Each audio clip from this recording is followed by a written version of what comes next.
한번 따라해 볼까요? 성령의 열매 맺는 그리스도 예수의 사람. 감사.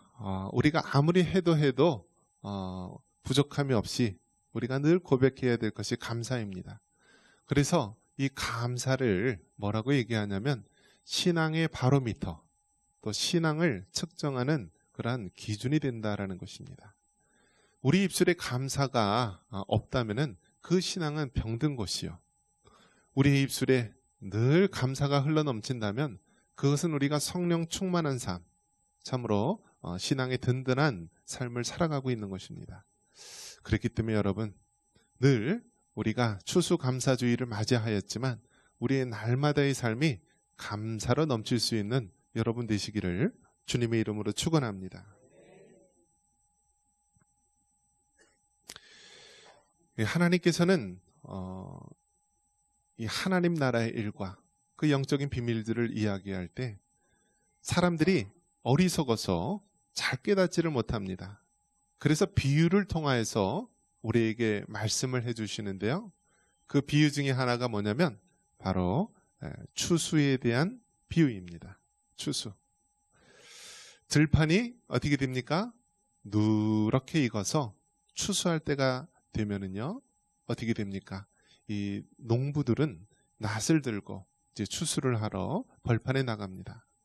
그래서 들판에 익은 곡식과 또 모든 과일과 모든 것들을 우리가 풍성하게 거둬들입니다. 이것을 우리 하나님께서는 이 마지막 때에 종말에 있을 일들을 비유하면서 우리에게 말해주고 있습니다. 한 해에 모든 씨앗을 뿌리고 농사를 한 것을 거둬들이는 그런 추수의 때가 있듯이 이 세상 모든 것들도 마지막 추수의 때가 있다라고 말하고 있습니다. 그러면서 그 추수할 때 농부가 바라는 것이 무엇입니까?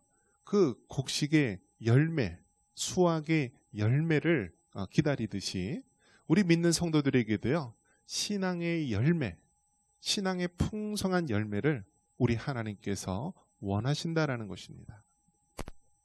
그런 면에서 여러분, 풍성한 성령의 열매를 여러분 삶 속에서 주렁주렁 맺을 수 있는 여러분 되시기를 주님의 이름으로 축원합니다.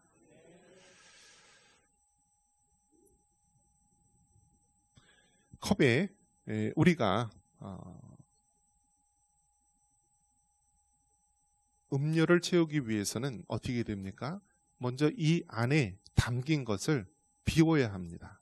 비우고 우리가 그 안에 음료를 담아야 되는 것이죠. 자, 순서가 어떻게 되죠? 비우는 단계가 먼저이고 그 다음에 채우는 단계가 그 다음에 와야 합니다. 우리 신앙에 있어서도 마찬가지인데요. 비우는 단계가 무엇이냐면 회개입니다. 회개. 따라해 볼까요? 회개. 그래서 회개는요, 마치 이 컵 안에 있던 우리가 저런 다른 더러운 것들과 또 이물질들을 깨끗이 비우는 것, 이것이 바로 회개의 단계고요. 그 다음에 채우는 것은 우리가 예수님을 구주로 영접하고 하나님의 성령이 우리 안에 내주하시고 우리 삶 속에서 하나님의 그 영적인 결실들이 풍성하게 채워지는 것. 그래서 우리 신앙생활은 이 비우는 단계와 또 채우는 단계가 있어야 합니다. 다른 신앙에서도요, 특히 불교 같은 경우에서도 무엇을 강조하냐면 이 비우는 단계를 강조합니다. 그래서 모든 것을 비우라. 욕심도 비우고 미움도 비우고 모든 것을 비우라.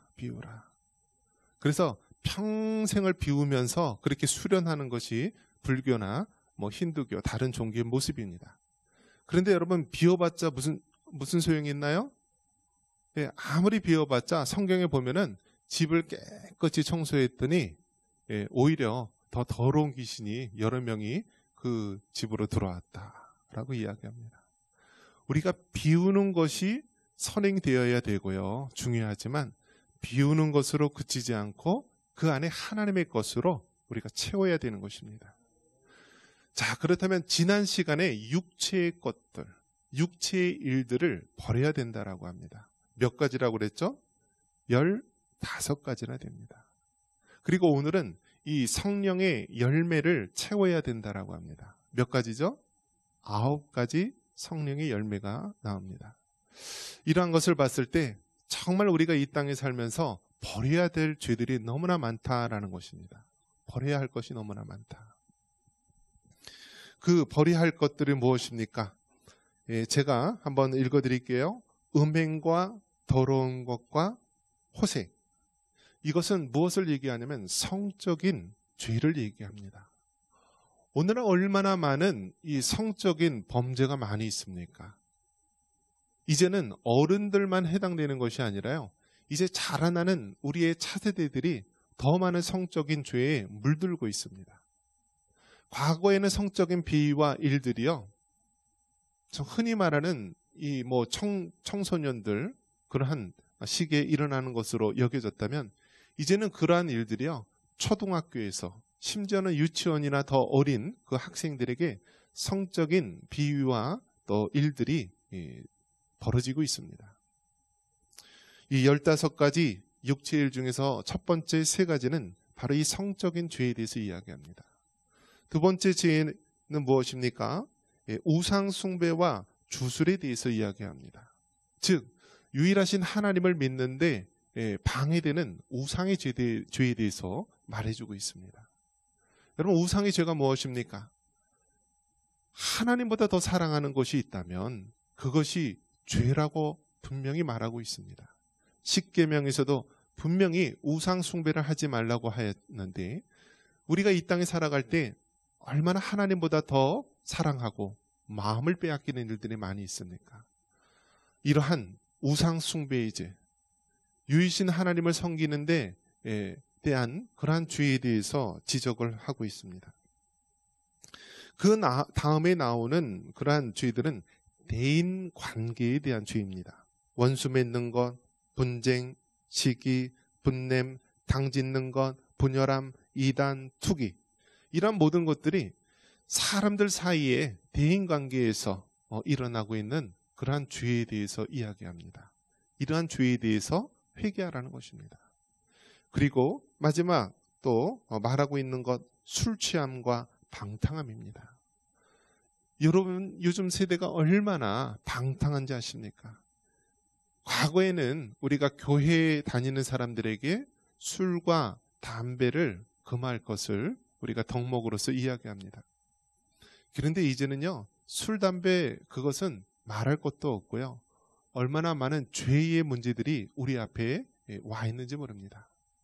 마약이라는 것도 이제는 서슴없이 우리 주변에 일어나고 있습니다. 외국에 유학 간 사람들은요, 다 쉽게 접하는 것이 대마초, 마리화나 이런 마약들이고요, 심지어는 그 외국에서는 합법적으로 또 치료용으로, 의료용으로 사용되고 있는 것이 현실이기도 합니다. 자, 이러한 방탕의 죄, 총 6체의 일들이 15가지가 있는데요, 이 모든 죄들을 어떻게 하라고요? 회개해야 하는 것입니다. 우리 26절 같이 한번 읽어보겠습니다. 26절입니다. 헛된 영광을 위하여 서로 노엽게 하거나 서로 투기하지 말지니라. 아멘. 이러한 15가지 육체의 죄에 대해서 회개하라는 것입니다. 회개하라. 한번 따라해 보겠습니다. 회개하라. 여러분, 하나님의 성령의 열매를 채우기 위해서 먼저 선행되어야 될 것이 회개하는 것이 필요합니다. 그래서 성경은 구체적으로 아주 가장 대표적인 15가지 죄의 항목에 대해서 이야기합니다. 성적인 죄, 유일신 관련된 죄, 또 대인관계의 죄, 또 마지막 이러한 방탕의 죄에 대해서 회개하라. 철저히 회개하라는 것입니다. 세상 사람들이 가장 싫어하는 것이 무엇입니까? 당신은 죄인입니까? 라고 물을 때 철저하게 자기 방어를 합니다. 변론을 합니다. 나는 죄인이 아니다라고 방어를 합니다. 그러나 우리 믿는 그리스도인들은 뭐라고 얘기합니까? 나는 죄인입니다. 나는 죄인입니다. 하나님 앞에 나아갈 수 없는 죄인 중에 괴수입니다. 그러나 나는 예수님의 피로 사함받은 죄인입니다 라는 것입니다. 그래서 세상 사람들은 죄인, 사함받지 못한 죄인이라고 한다면 예수님을 믿는 우리들은 사함받은 죄인임을 믿으시기 바랍니다. 요한일서 1장 9절에 이 회개의 방법이 나와 있는데요. 여러분도 틈날 때마다 이 요한일서 1장 9절을 읽고 회개할 때 이 말씀을 붙잡고 기도하시기 바랍니다. 같이 한번 읽어볼까요? 만일 우리가 우리 죄를 자백하면 그는 미쁘시고 의로우사 우리 죄를 사하시며 우리를 모든 불의에서 깨끗하게 하실 것이요. 아멘. 이 성경 구절 요한일서 1장 9절이 만일 우리가 우리 죄를 자백하면 그는 미쁘시고 의로우사 우리의 죄를 사하시고 모든 불의에서 우리를 깨끗게 하신다는 이 약속의 말씀, 이 말씀을 붙잡고 회개해야 합니다. 여러분, 회개는 두 가지 단계가 있습니다. 한번 따라해 볼까요? 회개란 죄를 자복하고 돌이켜야 한다. 여러분, 먼저 회개하기 위해서는요, 내가 죄인이고 내가 죄를 범했다는 것을 먼저 자복하는 단계가 있어야 되는 것입니다. 하나님, 내가 죄인입니다. 내가 어리석어서 지난 날까지 이러한 죄들을 범했습니다 라면서 하나님 앞에 내가 죄인임을 자복하고 그 죄를 낱낱이 아뢰어야 합니다. 그런데 여기까지만 하는 것이 회개가 아닙니다. 그 다음 단계가 중요한데요. 그것은 무엇이냐? 돌이키는 단계가 필요합니다. 즉, 죄로부터 등을 돌리고 떠나는 것입니다. 술 취함과 방탕함의 죄를 끊지 못했다면 그 죄임을 인정하고요, 돌이켜서 떠나야 되는 것입니다. 만약에 이것이 죄라는 것을 우리가 받아들이지 못한다면 절대 끊을 수가 없는 것입니다. 그렇기 때문에 여러분, 우리가 세상 사람들은 아무렇지 않게 범하는 성적인 죄나 또 모든 방탕의 죄들이 있다면 세상 사람은 죄가 아니라고 이야기할지라도 우리는요, 성경의 기준을 통하여서 이것이 죄임을 먼저 자백해야 합니다. 그리고 그 죄로부터 돌이키는 것, 죄로부터 떠나는 단계가 반드시 있어야 됩니다.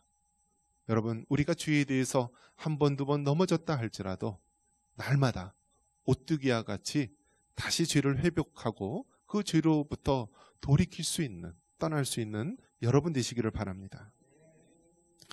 자, 이처럼 먼저 우리가 비우는 단계, 회개의 단계가 필요하고요. 자, 그렇다면 이 죄에 대해서 우리가 어떻게 물리칠 수 있을까? 우리 힘으로는 할 수가 없습니다. 누구의 힘으로 가능할까요? 성령 하나님을 통하여서 가능한 것입니다. 25절 같이 한번 읽어보겠습니다. 25절입니다. 만일 우리가 성령으로 살면 또한 성령으로 행할지니. 아멘. 우리가 이 땅에 사는 동안 우리는 육신의 죄에 늘 미혹되고 넘어지기가 쉽습니다. 그래서 우리는 비록 우리의 두 발은 죄 많은 이 땅에 딛고 산다 할지라도 우리의 두 눈은 어디를 바라야 되죠? 하늘의 하나님을 바라보며 우리 예수님을 바라보며 살아야 됩니다. 성령으로 살면은 우리가 성령으로 행한다라고 말합니다. 이것은요, 성령 하나님의 통치 속에서 우리의 삶을 맡기고 우리 하나님께서 우리를 변화시키는, 변혁시키는 것을 말해주고 있습니다. 여러분, 잠깐 착한 사람, 잠깐 선행을 행할 수 있지만 우리 삶 속에 진정으로 선한 영향력을 끼치며 살아가기는 그거는 인간의 힘으로 불가능한 것입니다. 우리가 흔히 착한 사람이 화나면 어떻게 되죠? 물불을 안 가리고요, 더 무섭습니다. 아주 물불을 안 가리고. 사람의 도덕적인 기준, 사람이 착하다는 기준은요, 한계가 있어요. 그 한계를 벗어나면은요, 더 미치고 날뛰는 것입니다. 그런데 우리가 성령을 따라 살게 되면은요, 성령 하나님께서 우리의 삶을 다스리시고 통치하시고 완전히 새로운 피조물로 변화시키는 것입니다. 그렇기 때문에 여러분, 이러한 죄의 일들을 버리시고 하나님의 성령을 따라 살아가기를 원하십니까?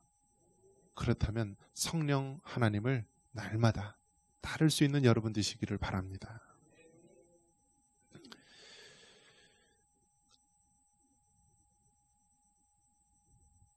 우리 청상교회 이렇게 전면에 보면은요, 이 강단 쪽에 보면은 예, 이쪽 면에는 교회의 장기 비전입니다. 그래서 아마 제가 이 청산교회 부임에서 지난 이제 12년 가까이 계속 이 장기 비전을 이야기했고요. 앞으로도 마찬가지일 것입니다. 그리고 여기 나와 있는 비전은 해마다 주어지는 이 장기 비전을 이루기 위한 표, 그리고 앞에 있는 조그만 배너는 우리가 매월 주어지는 이러한 실천적인 표입니다. 장기 비전이 무엇입니까? 153 비전입니다. 153 비전. 자, 이 세상 사람들은요, 153 하면은요, 굉장히 궁금해 합니다. 우리가 모나미 볼펜에도 뭐가 있죠? 153 있잖아요. 이게 그냥 저절로 그냥 이야기하는 것이 아니라 이것이 숫자적인 의미가 있다라는 것입니다. 의미. 과거의 초대교회 때 기독교인들이 박해를 받을 때요, 자신이 그리스도인이라는 것을 어떻게 표시했냐면 물고기 마크로 표시했습니다. 그래서 물고기 마크 이렇게 표시를 해서 나는 그리스도인입니다. 그리고 그 안에 우리가 익투스라는 그런 이 글을 썼는데요. 주는 그리스도시요 살아계신 하나님의 아들입니다라는 그런 고백입니다. 자, 이처럼 이제 물고기 표시로 그리스도인을 표시했다면은 이 숫자, 물고기가 몇 마리가 잡혔냐면 153마리가 잡혔다라고 성경에 되어 있습니다. 요한복음 21장 11절에 바로 이 베드로의 물고기가 나오는데요. 큰 물고기가 153마리가 잡혔는데 그물이 어떻게 되었다고요? 찢어지지 아니했다. 그래서 큰 물고기는 저는 가정으로 생각한 것입니다. 153마리라면 153가정. 그리고 보통 한 가정에 몇 명 이상 자녀를 낳아야 되죠? 저는 믿음이 없어서 그냥 4명으로 그냥 했어요. 엄마, 아빠, 2 자녀. 자, 그래서 한 가정에 4명씩이라고 한다면 153가정이면은 612명 성도. 그래서 정말 마지막 때에 하나님이 기뻐하는 교회, 153마리의 큰 물고기가 잡혔고 그 물고기 그물이 찢어지지 아니하였다 말한 것처럼 우리 청산교회가 153가정 612명 마지막 때 재림신앙으로 무장한 한 명도 예외 없이 구원받을 수 있는 그러한 교회가 되달라는 마음으로 하나님이 이러한 153 비전을 주신 줄 믿습니다. 그래서 여러분, 우리의 육신의 힘으로는 불가능하다 할지라도 성령님을 따라 살아가게 된다면 우리는 그 비전을 이룰 줄 믿습니다. 다가올 통일한국, 또 다가올 열방선교, 주님 오실 길을 예배할 수 있는 교회, 그 교회를 위해서 우리가 하나님의 비전을 이루기를 원합니다. 그러기 위해서 우리 9가지 성령의 열매가 나옵니다. 성령님을 따라 살면은요, 이러한 9가지 우리 마음의 열매가 맺어지게 되는데요. 우리 같이 한번 읽어볼까요? 자, 22절과 23절 같이 읽습니다. 오직 성령의 열매는 사랑과 희락과 화평과 오래 참음과 자비와 양선과 충성과 온유와 절제니 이 같은 것을 금지할 법이 없느니라. 아멘. 성령을 따라 살게 되면은요, 성령의 열매 9가지가 맺어지게 됩니다. 여러분, 정말 우리 청산교회가 이러한 성령의 9가지 열매를 풍성하게 맺기를 바랍니다. 우리 청산교회 셀이 있는데요. 몇 개의 셀이 있죠? 사랑, 희락, 화평. 이제 오래 참음 대신에 인내로 했습니다. 인내. 4개의 셀이 있습니다. 우리가 앞으로 이 4개의 셀이 더 번식하고 더 부흥하여서 정말 9개의 셀, 또 더 많은 우리가 풍성한 셀로서 우리가 번식하고 또 세워질 수 있기를 원합니다. 그러기 위해서 여러분, 우리 성도 여러분 한 사람 한 사람이 성령님을 따라서 이 성령의 열매를 여러분의 삶 속에 맺기를 바랍니다. 이러한 은혜가 있기를 주님의 이름으로 축원합니다.